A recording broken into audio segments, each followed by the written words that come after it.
What's up, everybody, and welcome to another episode of Team Chat Podcast. I am one of your hosts, Jerrett Wilson, joined by Rachel Mogan. Buongiorno. Buongiorno to you on this, our 201st. Gosh, how does it feel? It feels good. I was trying so the word for people that are over 100 is octogenarian. Right. So are we now like... Oh, wait, or is that centenarian? Is octogenarian, because that's 8, right? Because wouldn't that be over 80? Centarian? Centenarian? Anyways, the point is we're really old, so Yeah. tell us what the word is. Tell us what we should call ourselves. For people that are over 200 Because I wanted to be years like, I was old. trying to think of like, how do I say this? Welcome to our next century of episodes. Like that doesn't make a lot of sense. Yes, it does. But no. So here we sit at our 201st episode here on Team Chat Podcast, a video game show where we talk about games, the ones we love, the ones we hate, and everything in between. New episodes come out Tuesdays, 9 a.m. Central Time, and you can listen to those on podcast services around the World Wide Web, such as Apple Podcasts, Google Podcasts, Spotify, and others. You can also watch a video version of each episode on our YouTube channel. Head over to youtube.com/Team Chat Podcast to watch all those. You can find us on social media, such as Facebook, Twitter, and Instagram. You can join our Discord server. Links for all that are in the description below. And finally, if you're really loving and enjoying what we're creating for you here each and every week, you can head over to patreon.com/Team Chat Podcast, where as little as $1 a month, you can support the show, and in return, we'll give you cool perks like getting the episodes early before their general Tuesday release, access to a private channel on our Discord server, and for a certain for our $5 tier, you get 2 weeks early access to Team Chit Chat, our side show, where our subsidiary show, where we talk about things. A subsidiary of Team Chat Podcast, where we talk about topics outside of the world of video games. Lots of extra stuff through the Patreon too. Go check that out if you would like. We would appreciate the support of all of our patrons. But also, if you don't want to do that, that's no big deal at all, because you can also help support the show in either writing us reviews, subscribing to the show on whatever platform of your choice or multiple platforms of your choice, telling your friends, sharing us on social media. All that stuff also helps getting us out there to the world and therefore making the show bigger and better. So we appreciate and love all of our listeners, subscribers, patrons. All of you. You're all wonderful people. Thank you for being here. But we've got a pretty packed show today. We do. So let's chop. Let's get through it. All right. So anyways, Gonna do this moment with Mogan. Yeah, because we were doing our live episode last week, we didn't really get to catch up on any video game releases. So I'm going to backtrack just a little. Okie dokie. So as of March 13th, we now have Grand Blue Fantasy Versus for the PC, My Hero 1's Justice 2, a terrible name for a game. Very long. Very stupid. But My Hero 1's Justice 2 is out for PlayStation 4, Xbox One, and the Nintendo Switch. Also out now is Nioh 2. Now that's the one that I really wanted to highlight because I know a lot of people were really excited And for that one kind of came and went. Like, you know, like I know it just came out. No, I mean, the first one. No. I mean more that like it's here. And I really didn't feel like I heard a whole lot about I've heard it. quite a bit about it. Oh, really? Maybe Yeah. I just haven't been paying attention to the right circles. But anyway, so Nioh 2 is out now for PlayStation 4, and that's Nioh spelled Nioh. Nioh 2. Round Guard is also out for PC and Mac as of March 13th as well. As of March 17th, we have Green, an Orc's Life for PC. That sounds fun and delightful. We also have MLB The Show 20. God, that sounds terrible. For PlayStation 4, don't buy it. I don't know what it is, Baseball but don't fans do would it. love it, I'm no, sure. There's no such thing as a baseball fan. Speaking of which, RB. Apparently there are enough to warrant 2 games coming out in the same month that are about baseball. RBI Baseball 20? What do they mean 20? I hope they're just talking about the 2020. year. God, that's too many games. That's out for PlayStation 4, Xbox One, Switch, iOS, and Android. Don't buy that either. Don't encourage baseball. The Division 2 just hit Stadia on March 17th. Also, don't buy that. Don't encourage Stadia. But Yeah, I then don't the know if that's going to important make it for too much news, longer. the important news that people actually care about, Animal Crossing New Horizons is coming out this week for the Nintendo Switch on March 20th. Also out on March 20th, Doom Eternal. so those are excited. the two It's a big big bads day. that are coming out on March 20. It's a big day. And Doom Eternal is going to be for PlayStation 4, Xbox One, Stadia, and PC. So that's actually one of the few games that Stadia is getting like on release day. I'm a little surprised about that. But it's already come also- out too that it's not. That's like they advertise it as being able to play 4K, but it's not going to be true 4K. It's not going to be I true. already said that. And then So, coming out in the womp near womp. future, just in case you happen to need more games beyond Doom and Animal Crossing, And which Ori is Will of the Wisps. and Ori and the Will of the Wisps, which is all very out there. unlikely. Half-Life Alyx is out for PC as of March 23rd, along with The Legend of Heroes: Trials of Cold Steel 3 for PC. And then a little bit after that, we've got Bleeding Edge for Xbox One and PC on March 24. We have Deep Sky Derelicts for PlayStation 4 on the 24th as well. Moons of Madness for PlayStation 4 and Xbox One, again on March 24th. Nice. Half-Life Alyx is a pretty big deal, though, I would say, just because it's a new That's the entry VR in one, the isn't it? Yeah, Yeah. but it's a new entry in the Half-Life series, which people have been clamoring for the Half-Life 3 for forever. They and so to have, finally get just but- a new entry in the series is pretty cool. I totally disagree. Would you have preferred it to just been 3? Well, because yes, and Okay. everyone would have preferred that. So it's like nobody liked that. Everyone disliked that. I don't know though. From what I've been seeing, it's apparently a pretty solid game. But from it's like also early reviews extremely and looks. exclusive to people that have the hardware to be able to play VR games. That's true. So in terms of accessibility, it's really restrictive, and it's not the game that people wanted for Half-Life, but it could potentially open doors to another Half-Life installment that is more formal. So See what the just see what the interest is. yeah, see how well we'll it does. see. The interest is definitely there. Oh, yeah. They just decided to make a totally different game that no one asked for instead, and it's like cool. But maybe that's the right move. Very We'll have to see when it comes out. cool. It's the wonder and the joy of the video games, Indeed. But we also had a couple of quick little news stories that we wanted to jump on to that we missed before we moved into our main topic. In the big, somewhat of a surprise, but also I'm excited to see how this pans out. Very confusing news. Is that Reggie Fils-Aimé has joined the board of GameStop. So for those of you who somehow don't know, Reggie just recently retired last year as director of Nintendo North America. Mm-hmm. And it's just crazy that he's now on the board of directors for GameStop. Which, I think if you're looking for somebody who, because Well, he has a long history Oh, of yeah. other companies. Like he was in marketing and like VP of marketing for many different companies for a long time. Well, and I'm sure that he also played a very influential role as well in like helping with get the Switch out. He was very much the face of the Switch, I would say, in North America. Making so many videos and in their E3 appearances and stuff like that. I think he definitely has the business savvy and the business know-how to really, I think, help GameStop out of a really tough spot. Especially as they're making this transition. I believe it's in Tulsa, Oklahoma, of all random places. They're going to be testing stores that have like consoles and computers and stuff set up to be able to like have people play and maybe even do a little bit of esports inside their stores. That's a great They're trying to idea. like change it around and figure out how they can sell it, save it. I personally love that idea. I think that's it's a great idea too. I still, even though the world continues to get more and more digital, I still like going and buying things at stores like GameStop, Me too. ThinkGeek, Best Buy, and all that stuff.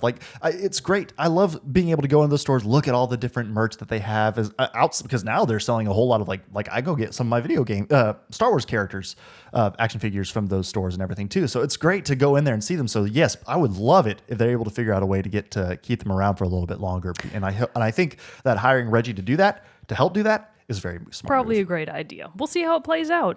And speaking of like actually going to a store and actually buying something physically, I finally was forced in preparation for Animal Crossing to buy a micro SD for my Switch. You haven't bought one So yet? I've just been archiving software because usually once Oh wow! I'm I done, bought one like a long time ago. No, so I now have like an extra 164 gigs of space. And it's like, wow, what are we going to do with all this space now?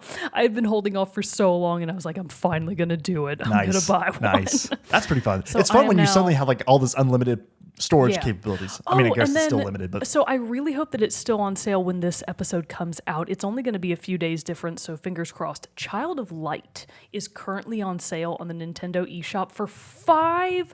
Oh, that's not bad at all. $5. So Child of Light was one of those games that came out for the Wii U back in the day. Of course, many people didn't play it because they didn't have a Wii U. I think it was also on Steam. Mm-hmm. So more people probably played it through other means. But Child of Light and is PS Vita, I think. Yeah, I think you're right. And the Vita. Good job, Vita. So it's a fantastic kind of smaller RPG style game. I am looking forward to playing it again. I already downloaded it. It was the first thing I put on my new micro SD. Ooh. So anyways, pick it up if you can. Even if it's not still $5, buy it anyways. It's just Because a it's great like game. what, normally 15? Yeah, I think it's 15 Yeah, or 20 15 to maybe. 20. Yeah, no. It was Anyways, definitely worth it. 10 Yes. out of 10. And then two, obviously, the second story that we want to touch on, just because I think it's and have a brief little discussion on. Also, obviously, everyone's very well aware of COVID-19 and the ongoing issues trying to contain that and everything. But obviously, as long as like GDC and other events being postponed and everything, it did officially within the last couple weeks. By the time this is out, E3 was canceled as well. There's going to be still some form of a digital showcase by some of the presenters. We don't know if all of them will and to what extent all they will. I mean, I'm sure people like Devolver Digital essentially too, because theirs are always just like a live stream, or even the Nintendo. Don't they just do a direct, like a long direct? Yeah, they usually do like a big direct. And Devolver Digital at least did already tweet about this on their official Twitter, and they were like, oh, we're still going to do something. Yeah. Because you got to know that by now they've probably finished whatever it is that they were recording for. So that's probably knew at least what it was going to be. Yeah, that's probably long been decided. So I'm sure they're still going to find some way to put that out to the public. Phil Spencer of Xbox also came out and tweeted the same and said that the Xbox will be doing some sort of presentation. Granted, Sony wasn't going to be there anyway, so we're not necessarily expecting them to do anything. Although we still haven't got that PS5 announcement. Yeah, I guess not. You know? I mean, we all know it's coming. Right. So it's just like, but like we still just know nothing about it, like I mean, we know some small details about it, but like we don't know near as much about it as we do with Xbox Series X. So Xbox Scarlet. I'm not gonna let that go. I'm not gonna let it go. but anyway, so obviously, it is a big deal because, as the rest of the world struggles with COVID-19 and us now here in the U.S. and I mean all over, it's one of those things. It's like. It has an impact, and immediately our minds do go to, oh man, well, Xbox, Sony, Nintendo, they're not going to get their big presentation that we've normally seen. But we also have to be mindful of the like smaller developers who count on I'm E3 more worried about. For the to be the place where they can meet the right person to get their game into publishers. And so, if anything during all this, like how here in Austin, everybody's saying like, support your local businesses as you should be in your towns too, when dealing with moments like this, because those are the people who hurt the most in these situations. Yeah. And so the big guys are going to be fine. They've got billions of dollars behind them, or at the very least millions. But indie developers, even if it's not for publishers, it's definitely for hype. Yeah. They very much rely on not just E3, but on the smaller expos too, like PAX and so on. Mm-hmm. They really rely on that to generate excitement and hype for their games. So, fingers crossed that it doesn't have too outsized of a negative impact, but they're definitely going to feel it more than the big publishers will. For sure. So support indie developers. If you see one that looks cool, snatch it up. Their games are almost always better than AAA ones anyway. Some great ones out there for sure. So just wanted to, obviously, like that news is old, but we just wanted to, is a couple weeks old now, but at this point, this episode came out again because of our episode 200 celebration. But we still just wanted to touch on it a little bit here. Now so we are continuing though, as our main topic, we will be continuing our top 10 soundtrack ranking. Going to fill out spots number 8 and number 7 today on this episode. But before we get to that, like we mentioned in the moment with Mogan, Ori and the Will of the Wisps, the hardest name to say because all the W's, it's like the seashells by the seashore kind of tongue twister. But Ori and the Will of the Wisps is out now on Xbox and PC. And the day of its release, March 11th, I streamed the first 2 hours, 45 minutes of it, I think, like 3 hours-ish. And so I just want to do a brief first impressions because I know also Mogan is trying to stay spoiler-free on this game. I'll just be going. Okay, you just want to step out for a little bit? Fine. Okay. But no, so just want to do a very brief first impressions of Ori and the Will of the Wisps. And that is, it's fantastic, everyone. It's magical. It retains the feel of the original, the fantasy magical element that is put in place mostly by the setting and the art and the styling of this game. Just, I love the oversaturation of the colors. When I was streaming it, I was actually talking with Kurok in chat, and he was saying that he loves how like some foreground images are blurred and the background obviously is also blurred, so it gives it this incredible sense of depth, even though it's a side-scrolling platformer. Can I make the quickest of interjections? Sure. So actually, I'm blanking on his name. Garrett. So Garrett, our buddy on Twitter. Yes. He actually had a very insightful post. Yeah. He had a very insightful post about how he actually didn't like the blur effect and how it made it difficult for him to be able to navigate because he was having trouble figuring out what was like a safe area to actually land on, what wasn't. And I experienced a little bit of that too from the first game. And somebody else commented and said, "Hey, you can actually turn that blur effect off. Oh, that's good to know. So I didn't verify that information, I'll have but to go I'm check. pretty sure that that's a feature that you can actually mess around with. So if the blur is messing with you, I agree that it adds, definite atmosphere to the game. But if it's messing with you, I think it's a feature that you can actually turn off. I will say to jump on that point too. There was one of the last. I had an interaction with a character near the end of my stream, and I was noticing that the features of this character did look a little too blurred. Now, granted, it could be because it's one of those things. I was playing it obviously because I was streaming it, so the signal was passing through my Elgato streaming card. So that maybe, and then I'm playing on a different monitor than I normally do. So maybe it was some setting there that was throwing it off. But also, I could also see it being the settings of the game, and it just needs to be like tweaked a little bit there. But still, as far as just how it looks and feels, I was just like, they kept it the same. It's great and it's wonderful. But Don't also fix what's not broken. Exactly. But here's what's great and what they've done so far, what Moon Studios has done so far, is the additions that they have made to the game have already, in the first 3 hours, I was like, this is so, like, opens it so much more. Remember when I was talking about it, Gareth Coker, the composer for Ori, which again, music is fantastic of what I've heard so far. I very briefly dropped into Jerrett's stream, but I wish you had seen it on my laptop. I should have taken a screenshot because I dragged the window off screen so that all I could see was the chat, and then I also had it muted so that I couldn't hear the music, and I was like, I'm just gonna bother him in chat a little bit but not really be able to hear what he says. But so in this, before the game came out, Gareth Coker was tweeting about how, because the soundtrack for this game is also much longer than the original game soundtrack. And so he was talking about how the scope and size of the game is so much more than the first game. And I was like, ooh, I'm very interested to see what that's going to be. In this first 3 hours, I can already see how much more it's going to be. And also, I can also see a lot of places where it drew inspiration from other games that I had recently played. I've seen like Guacamelee? I've more seen Hollow Knight influences. No kidding. Yes. Not surprising. Do you want to know what those are? Or do you want them hidden? How I can say, are they like Easter eggs? No. They're just okay. like things in the game you interact with, and I'm like, Hollow Knight did this. Oh, okay. Yeah, tell me what those are. There's a cartographer that you meet. Oh no! Now I wish you hadn't told me. I'm sorry. I shouldn't have asked.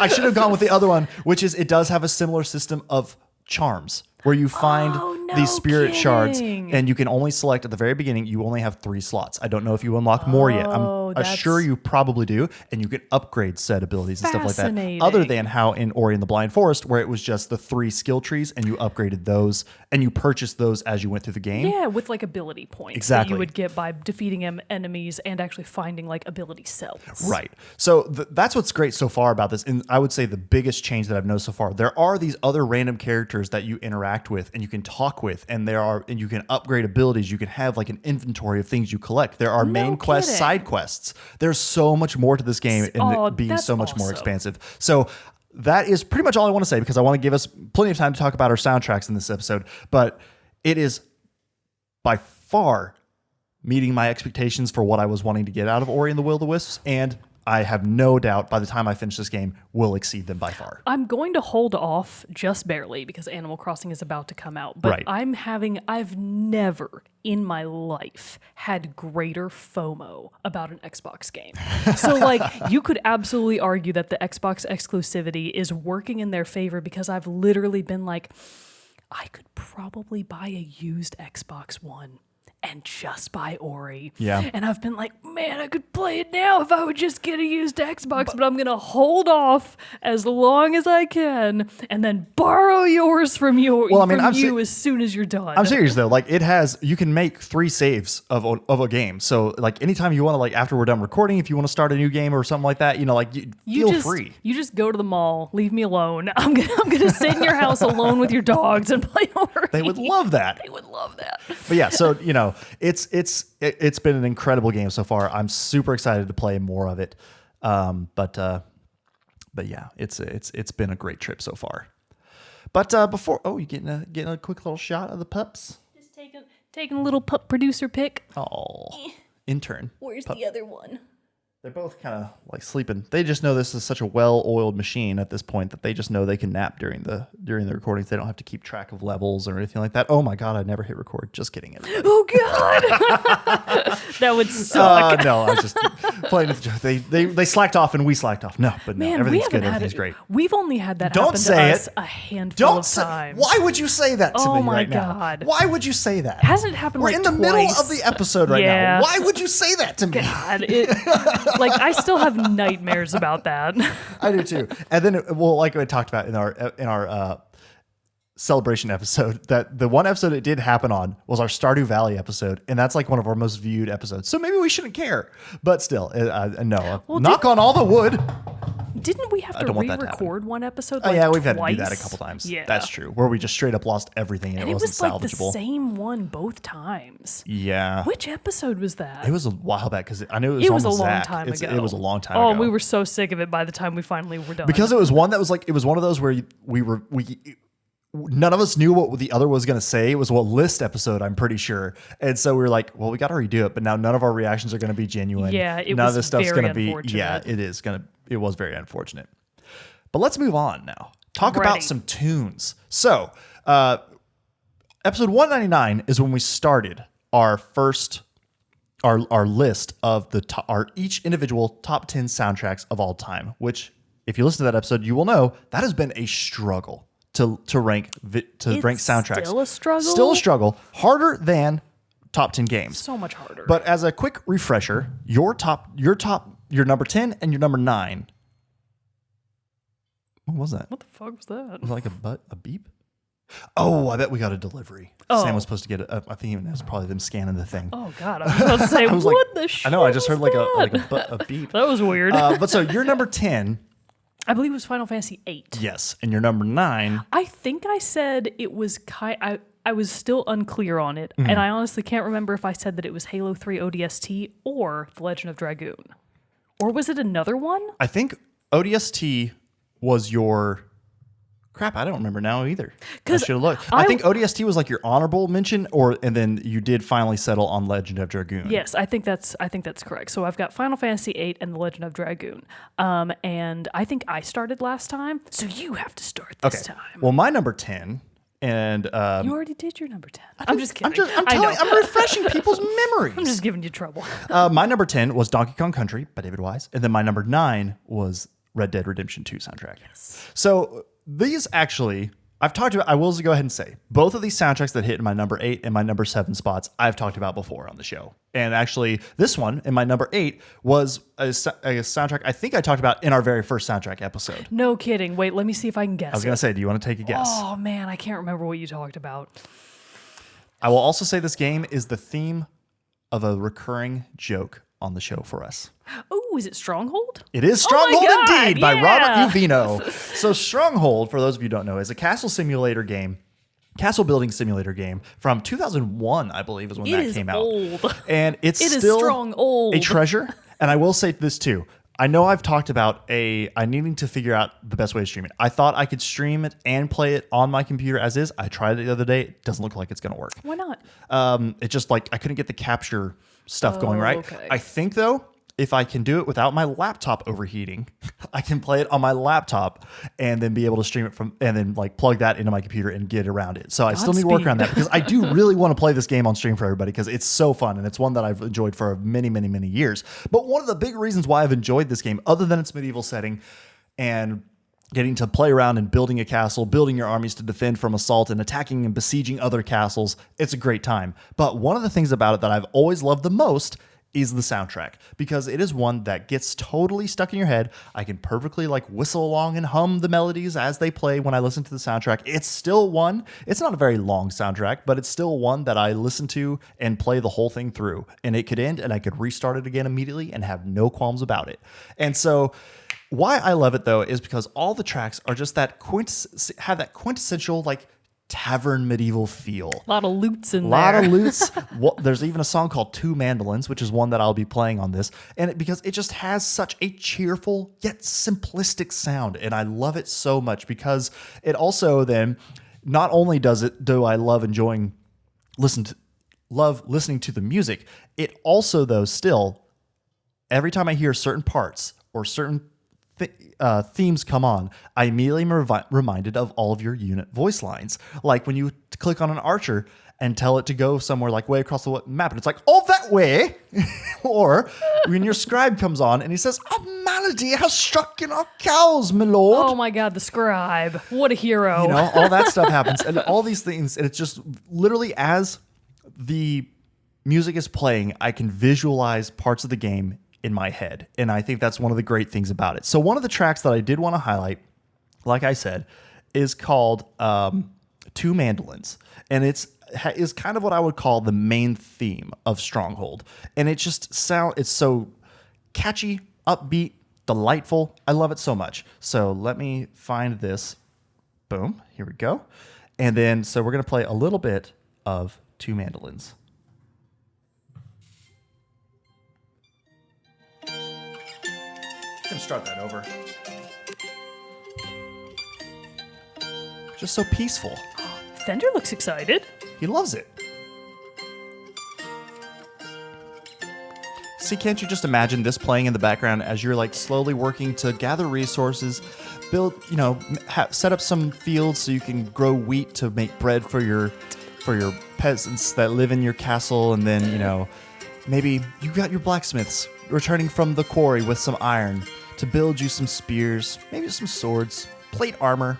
You're tending to your cattle where you can get your cheeses, but then hopefully wishing that no maladies will strike them because you want to be able to have happy, healthy cows. Happy, healthy cows. I will say that this is perfect background music for like a Dungeons and Dragons campaign. Absolutely. If you were trying to set the scene for like you and your adventure mates, like that would be a perfect fit. It absolutely is. And then the other one that I really wanted to focus on for this one is the Honor Medley. I think when I talked about this the first time, I used one of the battle tracks that played, and it's also a simple thing because it's just very dark and brooding and like just this like perfect undertone to go along with all the battle. And there was this one scenario in the game that was where all the four main villains would attack you in a wave. Like the first one would go through, the rat, I think was the first one. Then you would fight against the pig. Then there was the snake, and then there was the wolf. Oh my.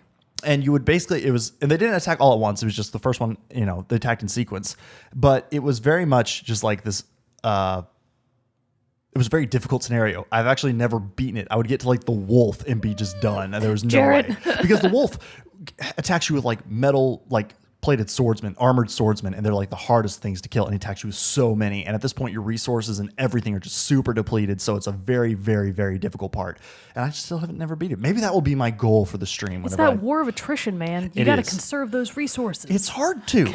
But so I didn't want to focus on that one because one of the other ones that I love too, listening, again, great, perfect background music for like a D&D campaign or anything like that, is the Honor Medley. I'm excited. Let me make sure my volume's up. And it's actually probably going to have some similar stuff from... Oh, well, this is kind of the battle theme too. That's right.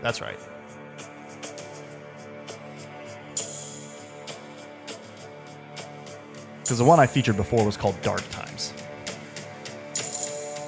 Ooh. Yeah, so it's kind of like brooding. It's kind of building. It's just like while you're going there. Let me skip a little bit farther in.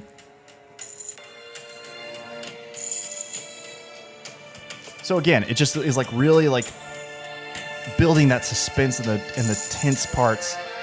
Kind of got that little horn in there. Is that the French horn? Possibly, yes. I can never tell the brass apart. Oh, but then it gets a little more intense right here. Got this like, of the chorus. Oh, I love that kind of stuff. Yeah. Oh, it's great. Super good, right? Especially when like your walls and your battlements are on fire and you're like rushing around trying to like get people to defend your walls and fighting off the enemy horde. It's just a great time. And all those reasons combined, not to mention just how beautiful the music is why Stronghold sits at my number 8 for the greatest soundtrack of all time. An excellent choice, my good sir. Okay, so your number 8. Then. My number what we got? I'm very excited. So I will say that I have been struggling, I think, a fair amount more between the two of us, just in terms of A, narrowing down my options, and B, actually ranking them. The ranking is what's killing It's me. hard. So I'm listing this one as my number 8, but don't quote me on that because depending on my mood, that might change. But I want to highlight the soundtrack from Animal Crossing. Oh. So specifically Animal Crossing New Leaf. So I have been watching somebody play through the original Animal Crossing, Ed Camper's Cabin on Twitch.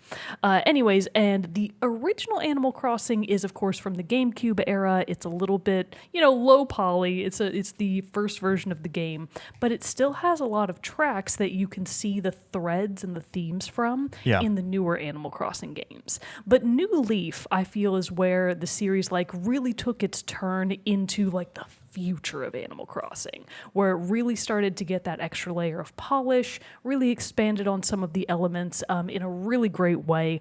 And part of the themes of that are obviously very intertwined with the soundtrack. So there's a number of things that I really love about the soundtrack. So Animal Crossing features an incredibly addictive soundtrack, especially in that each hour has its own song. Oh, really? That loops until the next hour. Hour of the day. Yes, hour of the day. So for those of you that don't know somehow, Animal Crossing exists on... I'm sorry, I haven't played. Animal Crossing exists on a living calendar, and that means that whatever day it is in real life, it's March 14th today. If you boot up the game, assuming you haven't messed with the time at all and time traveled, you will boot up at 10 a.m. on March 14th. And depending on what time of the game you're in, a different soundtrack plays. Very cool. So speaking of which, I actually think that 10 a.m. is one of the... 11 a.m. is one of the tracks that I want to feature. So first, let's set the scene with 11 a.m. Okay.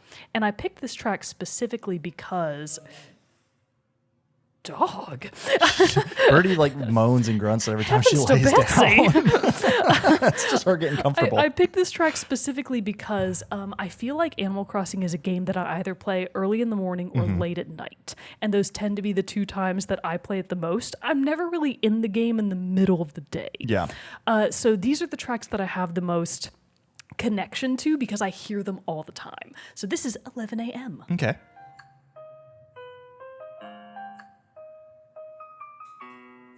So this is the track that might play, for example, on a Sunday morning when you have to go to the recycling center to sell some of your items to Reese. Then maybe you go back outside and walk around and look for, I think her name is Joan, the boar that sells you, what are they? Stalks of... turnips. Oh, okay. She sells you turnips, and they're turnip stalks because they act like the stock market. And then maybe you go to your neighbors' houses and you plant some flowers. Maybe you do some deliveries for your fellow man. Because in the setting of Animal Crossing New Leaf, you are the mayor. So this town is in your care. You have to make sure that you're taking proper care of the people and the landscape. And I feel like this song does an excellent job of keeping you calm while you are putting out fires. Exactly. So the reason that I wanted to highlight Animal Crossing specifically is that it does something that many soundtracks that I am featuring on the rest of my list don't do. And that is that it keeps you engaged without overwhelming you. Mm-hmm. So many of the tracks that we feature, we do so because they're really intriguing. They have, phenomenal composition. And I'm not saying that Animal Crossing doesn't have that. But the goal of the Animal Crossing soundtrack is to take you to a place, your town, and then keep you there. Mm-hmm. And it wants to keep you there in a very calm and orderly fashion. So the game is composed in such a way that you can find yourself leaving the game while you're messing around on the internet for some lovely background music, for example. Not only do the songs hold up to repeated and lengthy listens, because these loop for the entire hour. Yeah. These are little tracks that are meant to loop for a whole hour until they pass on to the next one. But they also change periodically based on weather effects, like rain, or if there's an event going on. Okay. So, for example, new tracks are peppered around the game depending on whether or not it's Christmas or Mardi Gras. I think the game just calls it Festival, but it's like, this is clearly Mardi Gras. I know what's going on here. So each holiday or event uses unique music with very few being repeated, and each of the normal 24-hour songs will change to include a bells chime to get you into that wintry festive spirit whenever it's snowing. I believe that's a winter feature specifically. There's also a song for when it rains, and sometimes the rain will last all day or maybe only for an hour. Well, there's only one track for the rain. I think that was specific to older games. in at least New Leaf, I think there are multiple tracks that play when it rains. It's incredibly peaceful and soothing. People love the soundtrack to Animal Crossing New Leaf so much that there's a website that plays the songs in hourly order. Oh, that's cool. Based on your computer's clock. And unfortunately, I didn't link the website. I'm an idiot, but just type that into Google and I'm sure you'll find it.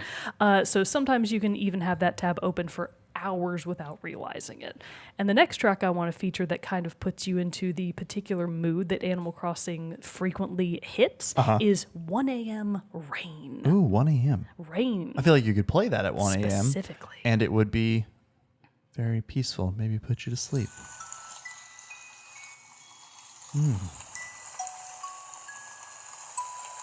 Hear those rain.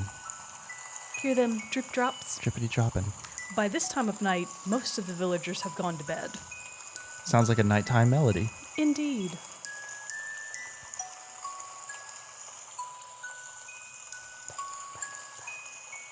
And it just wants to keep you here. Peaceful, Peacefully. calm. Now, you can't run in the rain because you will trip and fall in the mud. Oh, no. So you have to go slowly.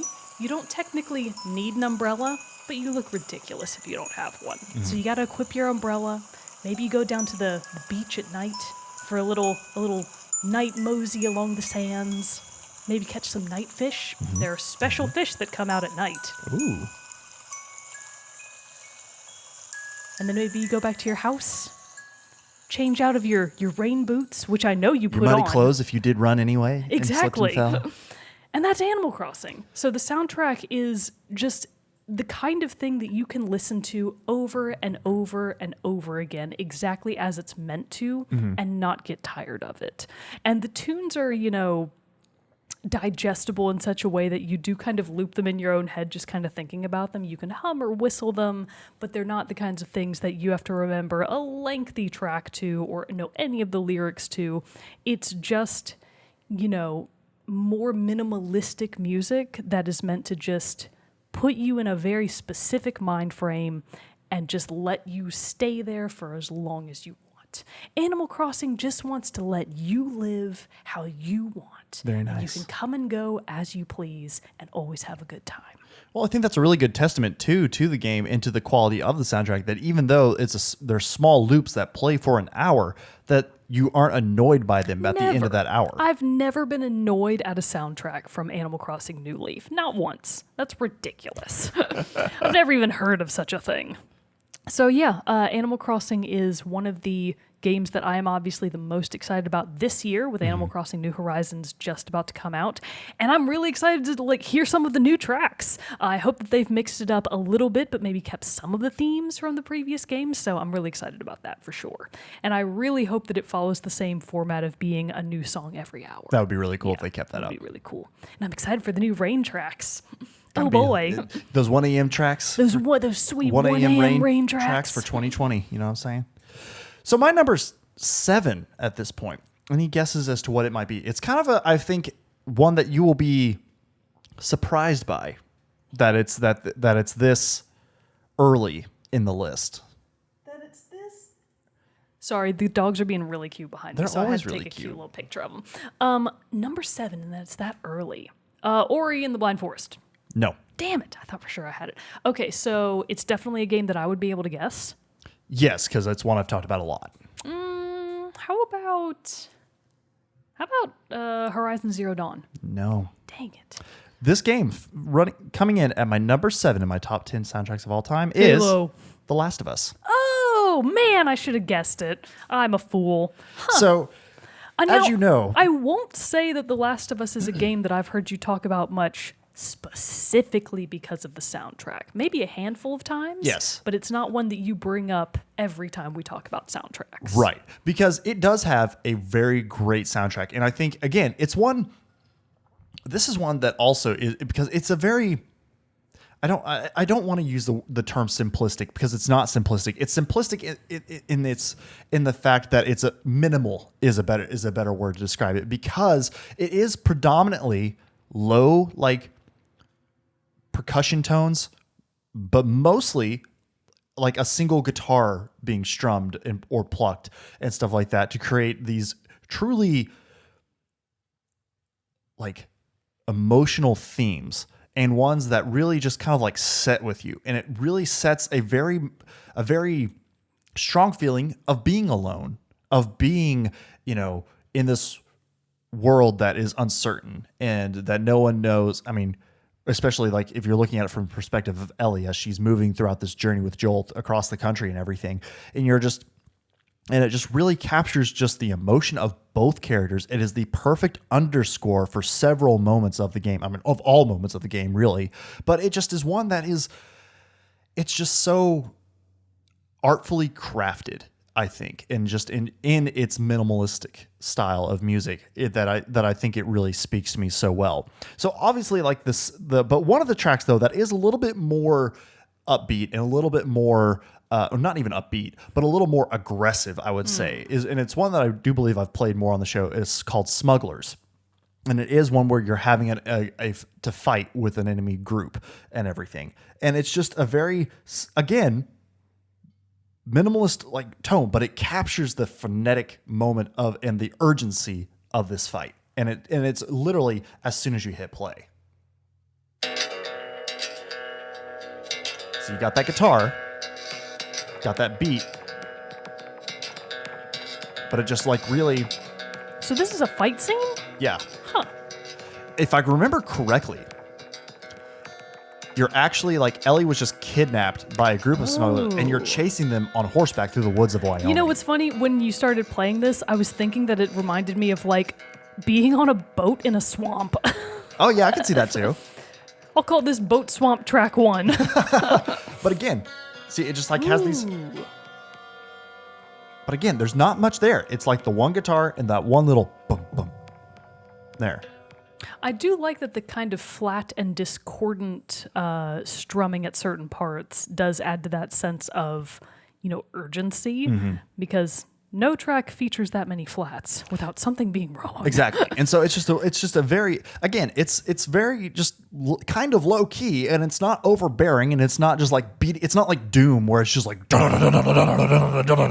as you're going through these like fight scenes. Which it was though.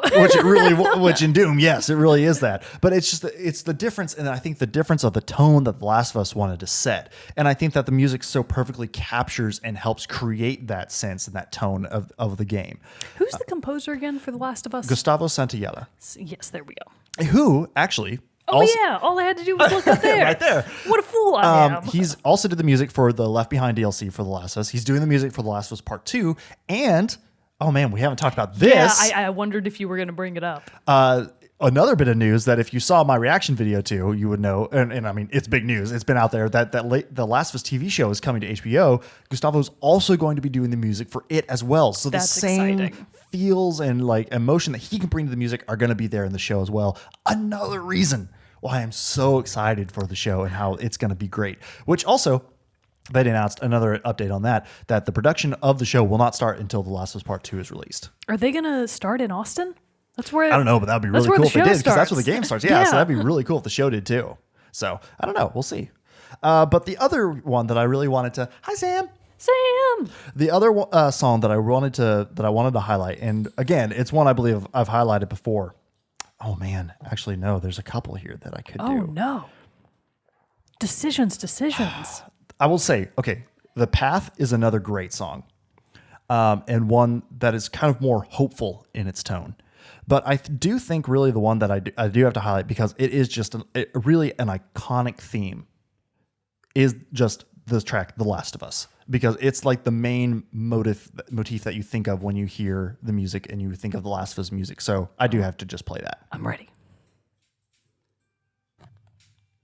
Sorry.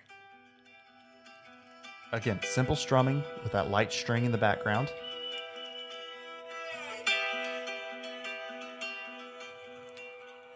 It's just it's soothing in an unnerving way, if that makes any sense at all. I wonder if that's a viola or a cello. It sounds too deep to be a violin. Yeah. But just this strum, it's so beautiful. And in the context of the game, Ellie plays the guitar, doesn't she? Joel does. He tells her in the first game, one day maybe when this is all over, I'll teach you to play the guitar. Oh, okay. And then in the trailers for Yes. Part 2, she does play the guitar, That's which what everybody I've was like, seen. oh my God, Joel's able to do it. but just like this one builds a little bit more too as well. But it's just this is one that I listen to and just gives me chills, especially because a version of this song plays after the final moments of The Last of Us, like after the last line while the credits roll. And just after you've experienced this emotional game and a deeply moving game, hearing this while the credits roll and you sit there like I did in darkness late at night while just recalling everything that I just experienced, it's powerful. And I think that really just hits you right it in that, really just hits you hard. right in the feels muscle. Right in the feels. And so that's why Last of Us absolutely had to be included on my top 10 soundtrack list of all time. But also a testament to what comes next, or to what we'll be revealing in later installments, if it's only my number 7. So some good music still to come. Faux show. So what is your number 7? So you might be thinking, this is confusing because it's a Halo 3 ODST. So you might remember that last time as we ended, I mentioned specifically that my homework to myself was to go back and re-listen to the entire Halo 3 ODST album. And I did that. I did my homework, and I was like, what was I thinking? Making it potentially only an honorable mention. It 100% deserves to be on this list as one of the greats. So I'm technically putting it at number 7 here. Still not sure if it's actually a number 7 or a number 1. Because Oh, really? It could be number 1? Oh, potentially. Maybe, wow. Well, maybe not number 1, but okay, but maybe top 5. So Halo 3 ODST is a surprising offering that kind of takes a different road from the typical Halo fare. So it doesn't really have any of the chanting that you might be familiar with Halo themes. The for Gregorian, the most part. Yeah, it doesn't really have that. Yeah. It's a little bit lighter on the electric guitars. It doesn't really have as much of the really iconic string sections. Some of them do. But for the most part, the game pretty heavily relies on the saxophone, piano, and kind of more reserved guitar sections. So this is a surprising new turn from, again, Martin O'Donnell and Michael Salvatore. So even though it's got a very unique sound to it, it is still by the same composers of previous Halo games. And the album is able to weave through the obstacle course of being equal parts moody and thoughtful atmosphere, juxtaposed against the blood-pumping and gritty percussion sequences that gives Halo action its special edge. Unfortunately, I forgot which article it was. It may have been one from IGN back in like 2009 that was reviewing the Halo 3 ODST soundtrack specifically. But the author described it as James Bond meets Stomp. And I was like, that's pretty accurate because it's got kind of that moody tone, but then just these really interesting percussion sequences that do sound like they're composed of whatever's on hand, like kind of that metallic, like trash can style kind of pumping beats. Where it's like the bum, bum, yeah, exactly. Bum. So it's got a lot of that, but then it also has these sequences that have these very film noir saxophone and piano sequences, and these call to mind like night cityscapes and a creeping feeling that something is about to go terribly wrong, but you're not sure what. And for context, the reason that Halo 3 ODST is so different is that you're not Master Chief, you're following the tale of the rookie. So you're just an unnamed rookie, and the ODST stands for Orbital Drop Shock Trooper. Yes. Orbital Drop Shock Trooper. So you're just a normal trooper, and you're out with your team, and you're trying to basically investigate a mystery of like what happened in this place. And I think you're in New Mombasa, at least at one point. And the music just is perfect for that. So I had so much trouble deciding which tracks to feature. The first one I'm going to do, at least to give you a sense of kind of this percussion meets more moody bit, is Asphalt and Ablution. Ooh. Ablution.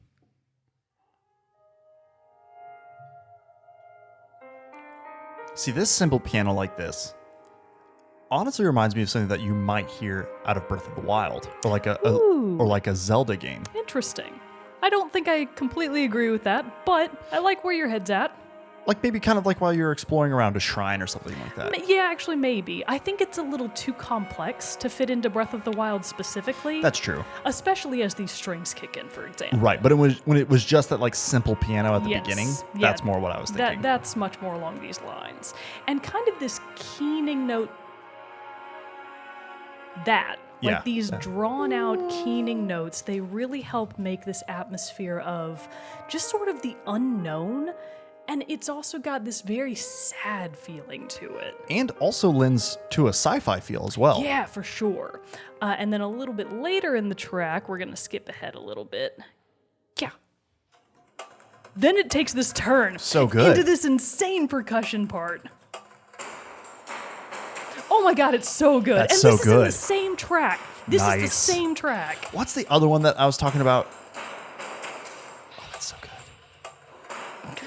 I love this. So good. It's amazing. What was the other one? It's something with two, like the words are two, start with D, like something in deliverance or. Well, so I've got two more on this list Oh, that okay. I'm going to feature parts of, but that's just kind of the first. Come on, go back to normal. Can't get out of this. I'm stuck. There we go. Yeah, Androids, am I right? Yeah, Suck. no, iPhones suck. How dare you, sir? So that's Ablution. That's Asphalt and Ablution. And then I've got a couple of others on here that I just really want to feature because they're all amazing. Now, I will say that the album, listen to it in order and listen to the whole thing. So even though these are reactive tracks, they're meant to expand and change as you play the game. Obviously, in the context of the album, they are frozen in place and they follow the natural line of progression that the songs would take. So if you were actually playing the game, they would evolve differently based on your actions and the reaction in the environment. But when you're listening to them in the context of a soundtrack, listen to it in order because it really does paint the story that Halo 3 ODST is trying to tell you. And I feel like I really wanted to follow up Animal Crossing specifically with Halo 3 because, like I said, with Animal Crossing, it takes you to a specific place and then just wants to keep you there. It wants to keep you there and allow you to do what you want. Whereas Halo 3 ODST takes you to a place to tell you a very specific story. And I love that the soundtrack complements that perfectly. So the next two that I'm going to feature at least parts of, or at least bits and pieces of, is bits and pieces. Nice. It's not really a joke, but I just wanted to say it anyways. This is bits and pieces.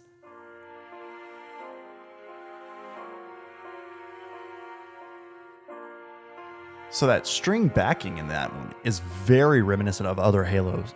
Yes, themes. so this is one of the ones that I picked because it sounds much more like Halo, air quotes, than some of the other tracks do. Especially this part where it kind of picks up with that plucking. I feel like that's very Halo in my mind. The piano part is very ODS. And it's a great melding of the two. The piano is very ODST. The strings very normal Master Chief Halo. Yes. And I think then it takes this turn. Oh, I love this track.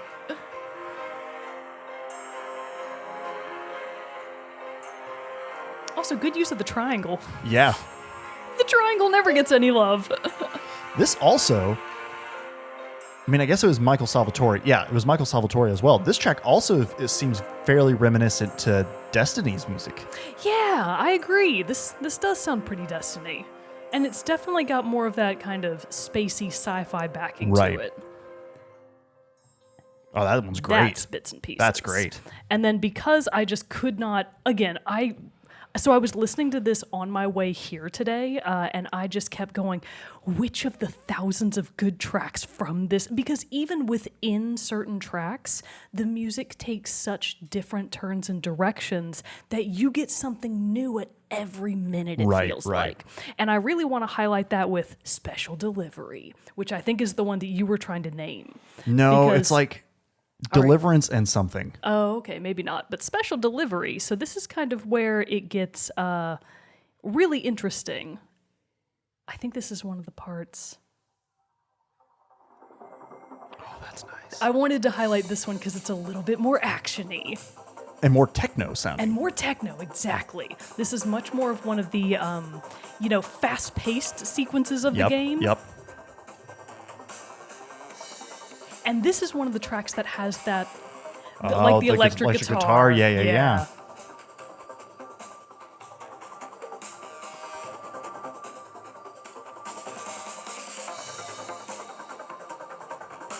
Like, can you just imagine being in the city at night? Maybe it's raining. Well, and just knowing that you're like fighting the Covenant while this is going on, yeah. it's great. A great pairing to some battle music, to some battle themes. sequences. A little bit later in the track, it even starts to take an even more aggressive turn. And in my notes, I had this at approximately 240 at the minute marker. And then I have a sub one, and it says, shit gets real at 530. So this is 530 in the track. Getting very Halo sounding right there. This is a with very that percussion. Halo. This.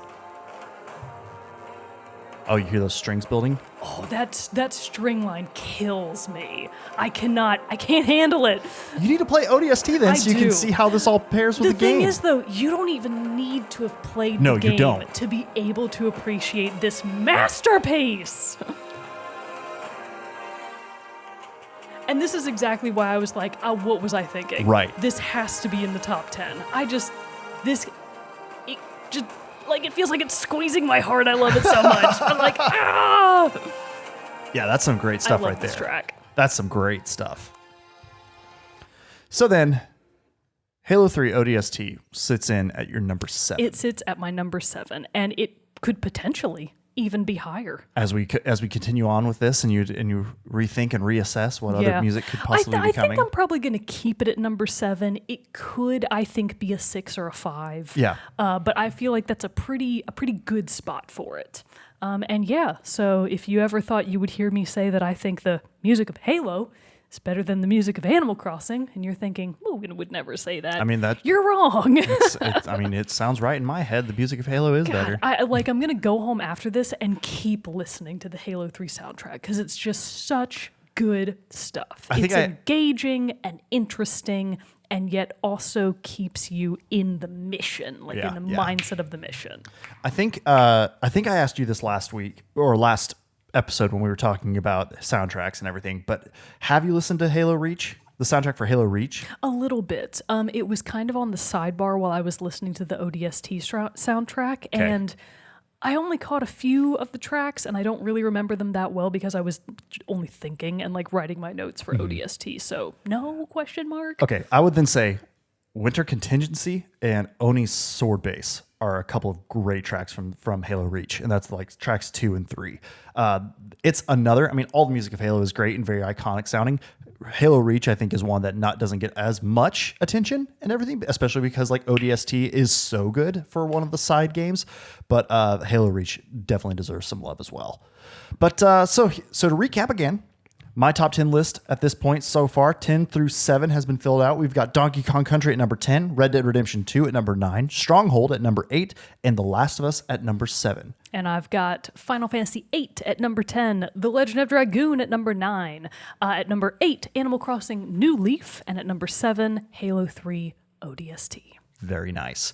Well, we hope you come back in to see the rest of our lists as we close out this series of ranking the top 10 soundtracks of all time. But obviously, we love to hear more video game music. We would love to hear your picks as well for your top 10 lists. So if you have some of those favorite soundtracks out there or songs that you would really like us to listen to, send them our way at teamchatpodcast@gmail.com.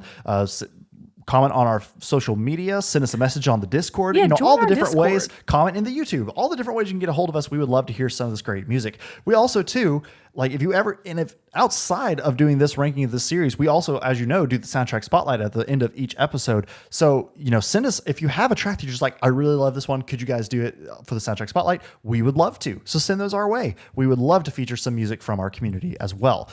But before we go, we do have to do our soundtrack spotlight. And I think because we were talking about it more, and I did have that little bit of should I of indecision as to which I should play.